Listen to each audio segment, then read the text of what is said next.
ప్రజలారా, మా YouTube channel, నా పేరు రాజు. ఈరోజు ఆంధ్రప్రదేశ్ రాజధాని అమరావతి గురించి మాట్లాడుకున్నాం. అమరావతికి మే 2వ తారీఖున నరేంద్ర మోడీ గారు, మన ప్రధానమంత్రి నరేంద్ర మోడీ గారు వస్తున్నారు. నిన్ననే చంద్రబాబు నాయుడు గారు ఢిల్లీకి వెళ్ళి ప్రధానమంత్రి మోడీ గారిని ఆహ్వాన పత్రికను నరేంద్ర మోడీ గారికి ఇచ్చారు.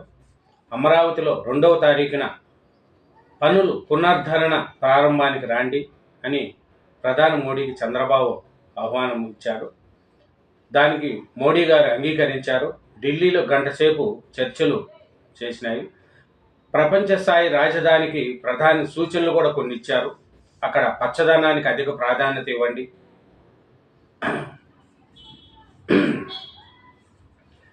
నెక్స్ట్ కేంద్ర సహాయానికి బాబు కృతజ్ఞతలు తెలిపారు. గ్రీన్ ఫీల్డ్ కావచ్చు, కొన్ని ప్రాజెక్టులు ఇచ్చిన నరేంద్ర మోడీ గారికి కృతజ్ఞతలు తెలిపారు. అలాగే ఉగ్రపోరులో అండగా ఉంటామని కూడా చంద్రబాబు నాయుడు గారు నిన్న మోడీ గారికి హామీ ఇచ్చారు. అద్భుతమైన భవిష్యత్తు దిశగా రాష్ట్రం జరిపే ప్రయాణంలో అమరావతి చారిత్రాత్మక మైలురాయి అవుతుంది.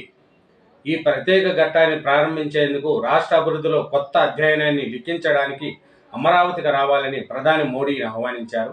ఆయన అంగీకరించారని ముఖ్యమంత్రి చంద్రబాబు తెలిపారు.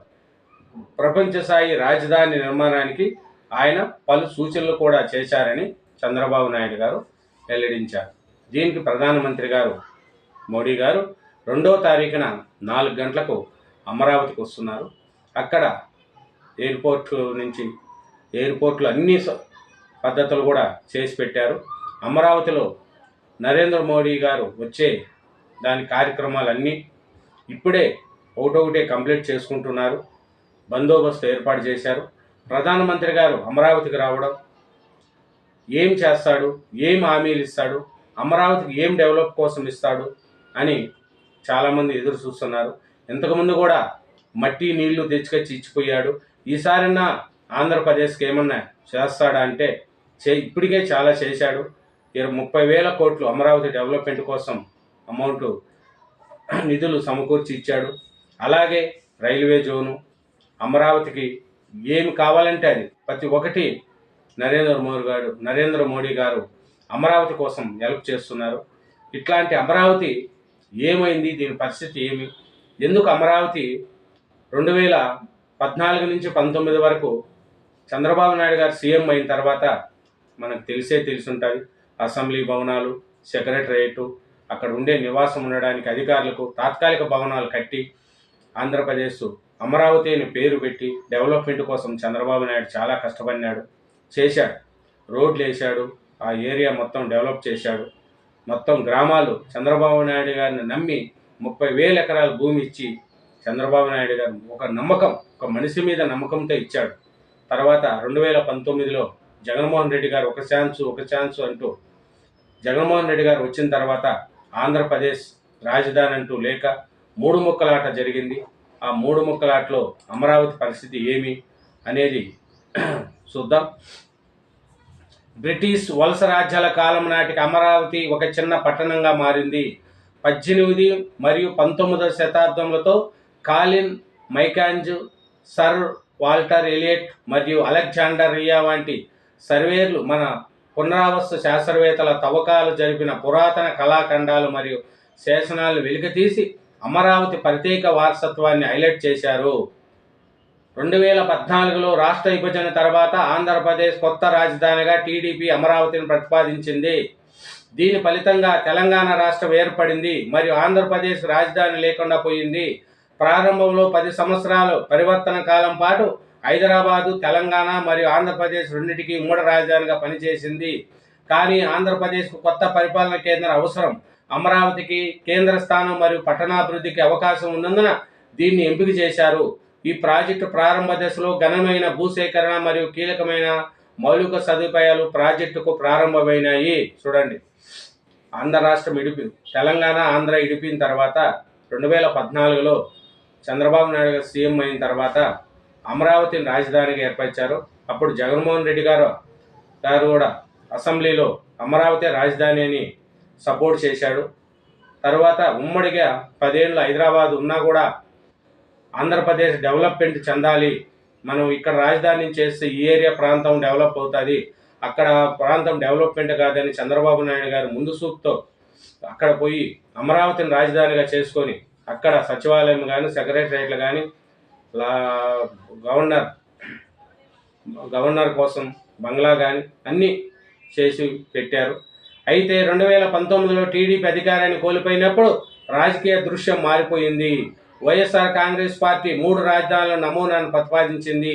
నమూనా ప్రకారం విశాఖపట్నం కార్యనిర్వహణ రాజధానిగా, అమరావతి శాసనసభ రాజధానిగా, మరి కర్నూలు న్యాయ రాజధానిగా ఉంటాయి. ఈ మార్పు చట్టపరమైన పోరాటాలకు మరి అమరావతి అభివృద్ధిలో మందగనానికి దారితీసింది. 2024లో టీడీపీ ఎన్నికల విజయం అమరావతి ప్రాజెక్టుకు తిరిగి ప్రాణం పోసుకునింది. చూసారా, వైకాపా 2019లో ఒక ఛాన్స్ అంటూ అధికారంలోకి వచ్చి 3 రాజధానులంటూ 3 ముక్కలాట ఆడి ఏ రాజధాని కూడా ఒక ఇటుకి పెట్టలేదు, తట్టడి సిమెంట్ పట్టిపోయలేదు. 3 రాజధానులంటూ 5 సంవత్సరాలు కాలయాపన చేసి కనుమరుగైపోయింది వైఎస్ఆర్సీపీ. మళ్ళీ 2024లో టీడీపీ ఎన్నికల విజయం అమరావతి ప్రాజెక్టును తిరిగి ప్రాణం పోసుకునింది. కూటమి ప్రభుత్వం రాగానే అమరావతికి ప్రాణం పోసి వచ్చింది. అక్కడ రైతులకు సంతోషం కలిగింది, ప్రజలకు సంతోషం కలిగింది. ఆంధ్రప్రదేశ్కు ఏకైక రాజధానిగా నగరాన్ని తీర్చిదిద్దాలనే తన నిబంధనను చంద్రబాబు నాయుడు పునరుద్ధరించారు. మరియు 2 సంవత్సరాల లోపు దాన్ని అభివృద్ధి పూర్తి చేయడానికి ఒక ప్రణాళికను రూపొందించారు. అధునాతన మౌలిక సదుపాయాలు, హరిత ప్రదేశాలు మరియు స్మార్ట్ సిటీల టెక్నాలజీలను ప్రాధాన్యతనిస్తూ భారతదేశంలో మరియు ప్రపంచవ్యాప్తంగా అమరావతిని ప్రధాన పరిపాలన మరియు ఆర్థిక కేంద్రంగా స్థాపించడమే ఈ ప్రణాళిక లక్ష్యం. చూడండి, చంద్రబాబు నాయుడు గారు ఈ అమరావతి గురించి ఎంత కష్టపడుతున్నాడు ఏమి అనేది చూడండి మీరు. 2014 మరియు 2019లో విభజించబడిన ఆంధ్రప్రదేశ్కు మొదటి ముఖ్యమంత్రిగా ఎన్ చంద్రబాబు నాయుడు బాధ్యతలు స్వీకరించారు. అమరావతిని రాజధాని నగరంగా మార్చాలనే ఆలోచన ఆయన ముందుకు తెచ్చారు. విజయవాడ మరియు గుంటూరు మధ్య వ్యూహాత్మక స్థానం కారణంగా అమరావతిని కొత్త రాజధానిగా ఎంపిక చేశారు. ప్రాతిపదిన గ్రీన్ఫీల్డ్ రాజధాని ల్యాండ్ పూలింగ్ పథకం ద్వారా అభివృద్ధి చేయాలని ఉంది. ఇక్కడ రైతులు అమరావతి స్థాపన కోసం భూమిని విరాళంగా ఇచ్చారు.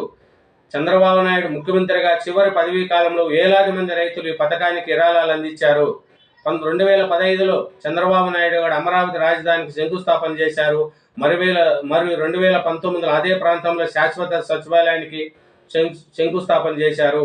అయితే 2019లో చంద్రబాబు నాయుడు నేతృత్వంలో టీడీపీ అధికారాన్ని కోల్పోవడంతో వైఎస్ జగన్మోహన్ రెడ్డి నేతృత్వంలోని వైఎస్ఆర్సీపీ పార్టీ అసెంబ్లీ ఎన్నికల్లో భారీ విజయం సాధించడంతో ఆ ప్రాజెక్టుకు ఎదురుదెబ్బ తగిలింది.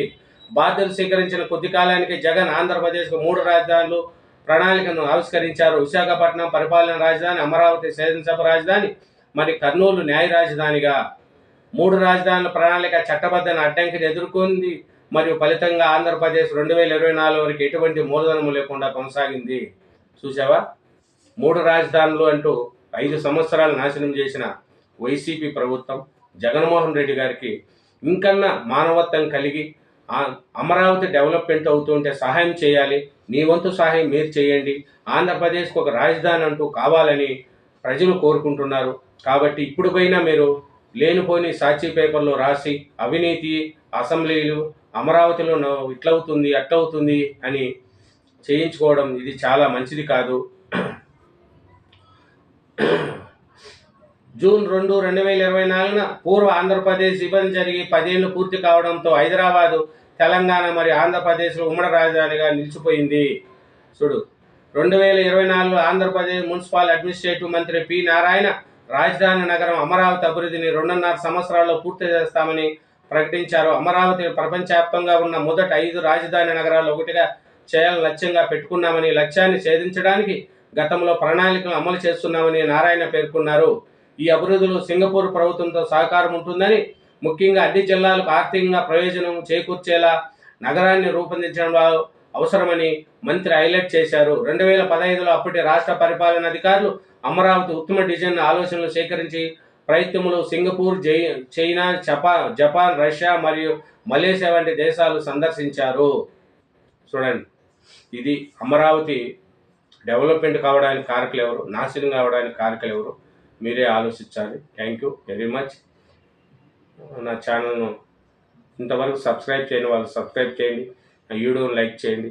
ప్రతి ఒక్కరూ కోరుకోండి, అమరావతి డెవలప్మెంట్ కావాలి, ఆంధ్రప్రదేశ్కి ఒక రాజధాని ఉండాలి అని ప్రతి ఒక్కరూ సంకల్పంతో చంద్రబాబు నాయుడు గారికి మీ వంతు సహాయం చేయండి, అభివృద్ధి చెందాలని ఆలోచించండి.